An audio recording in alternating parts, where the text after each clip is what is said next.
ici Marie, j'espère que vous allez tous et toutes très bien. Je vous reviens après de longs mois d'absence. Effectivement, je crois que ma dernière vidéo budget réel pour faire mon budget date de novembre ou de décembre. Et là, nous sommes début mars 2024.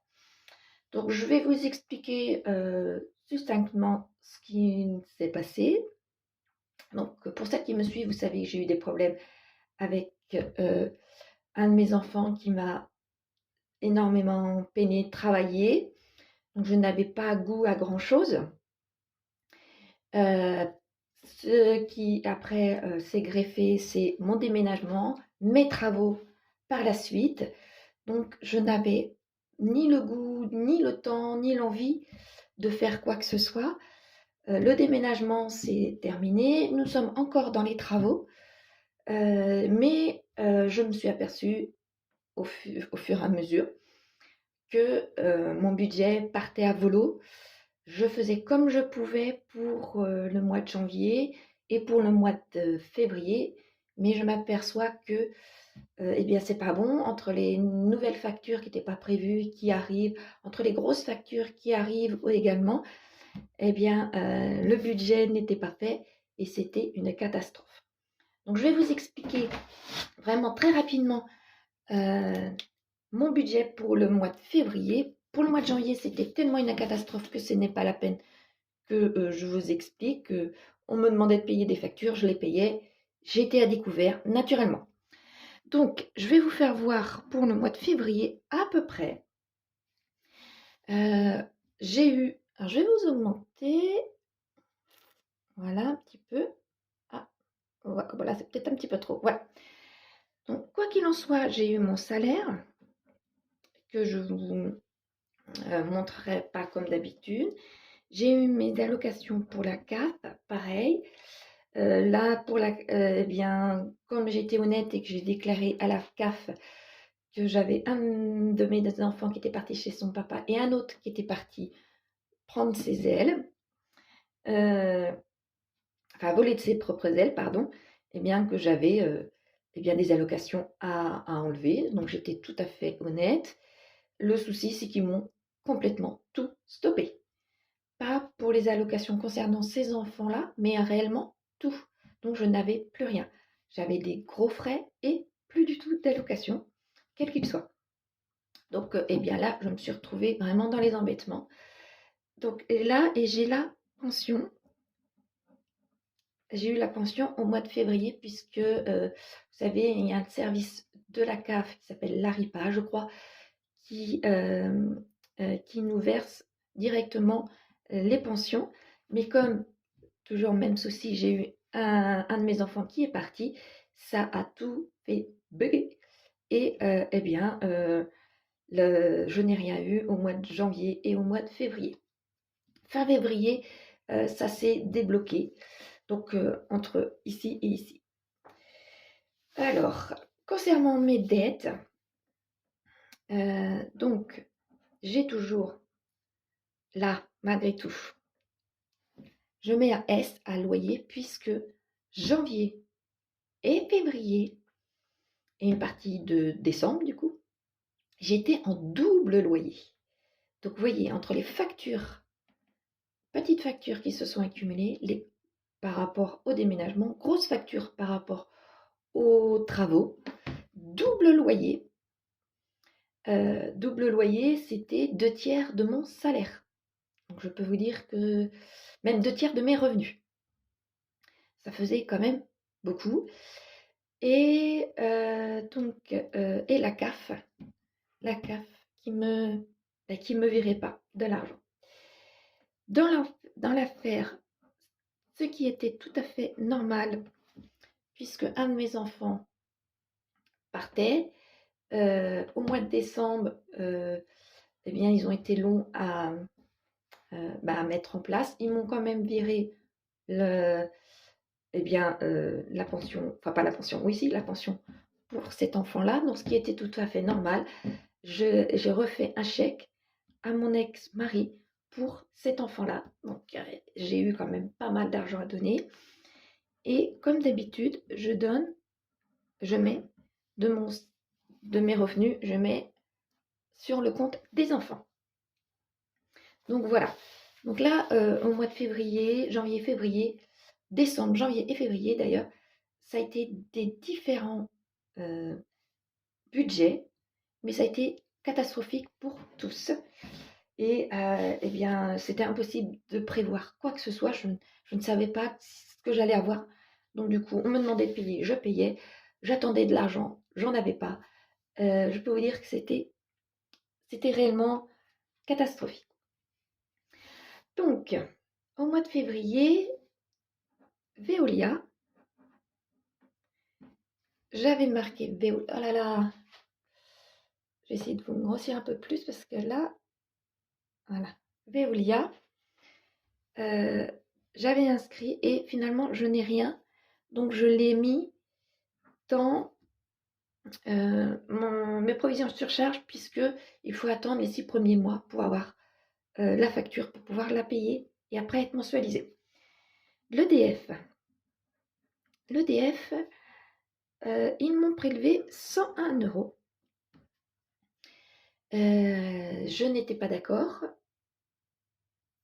étant donné que d'accord, je partais d'un appartement pour aller dans une maison, mais de base, même lorsque j'avais fait mon échéancier avec la personne pour venir dans cette maison-là, pour faire mon inscription, il y a même une personne qui m'avait demandé de monter jusqu'à 180. Quand j'ai vu qu'ils m'ont enfin donné un échéancier pour électricité et gaz, ils m'ont fait 101 euros. Donc dès le lendemain, je les ai appelés et j'ai baissé à 80 euros à partir du mois de mars. Même 80 euros, je sais que ça sera de trop sur l'année. Donc là, ça faisait déjà au moins 20 euros de trop. Donc, mon opérateur Orange, 65 euros. Mes frais bancaires sont à 10 euros. Ça ne change pas. Mes abonnements, 16 euros. Et les assurances, 80 euros, puisque j'étais en double loyer et bien il fallait que j'assure les 2 logements. Maintenant, provision sur charge. J'avais calculé 136. Voilà. Là, j'ai pas calculé mon total. Eh bien, je calculerai plus tard. Après, l'âge que je vous donne, c'est juste à titre indicatif, comme je vous dis, pour le mois de février. Donc, pour les charges variables, j'avais des chèques à faire, mais du coup, les chèques, eh bien, c'était plusieurs même points d'interrogation, puisque il fallait faire, je prenais sur mon livret, je prenais sur mon compte courant et je faisais les chèques. Et c'est comme ça que j'ai eu des petits soucis. J'ai fait quand même un chèque pour mon self, pour manger au travail. Mon PEA qui est de 30 euros. Sur Internet, 100 euros. Alors après, mes imprévus. Je prévois toujours, si vous vous souvenez, des imprévus. 100 euros. Mon épargne de précaution qui, lui, ne change pas, est toujours en virement permanent, de 50 euros. Et mes chèques vacances de 80 euros. Donc là, c'est pareil, je n'ai pas fait le total, mais c'est juste pour vous dire à titre indicatif au mois de février ce qui s'est passé.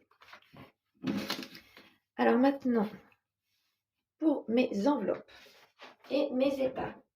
Alors c'est particulier pour ce mois-ci, comme vous pouvez vous douter. J'étais en double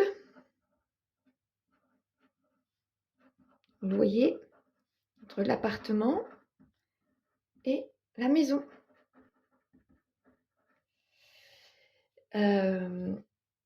Pour celles qui ne savent pas, je ne sais même pas si dans une de mes vidéos dernières, là, comme j'en ai pas fait beaucoup, si je vous l'avais dit, Donc j'étais en double loyer et au mois de décembre, fin novembre, début décembre, quand je suis retournée à la banque pour savoir s'ils me suivaient toujours sur ma location accession, pendant là, j'y allais maximum tous les 6 mois pour savoir s'ils me suivaient toujours pendant les 2 dernières années. Ils me suivaient puisque j'avais largement l'argent de côté.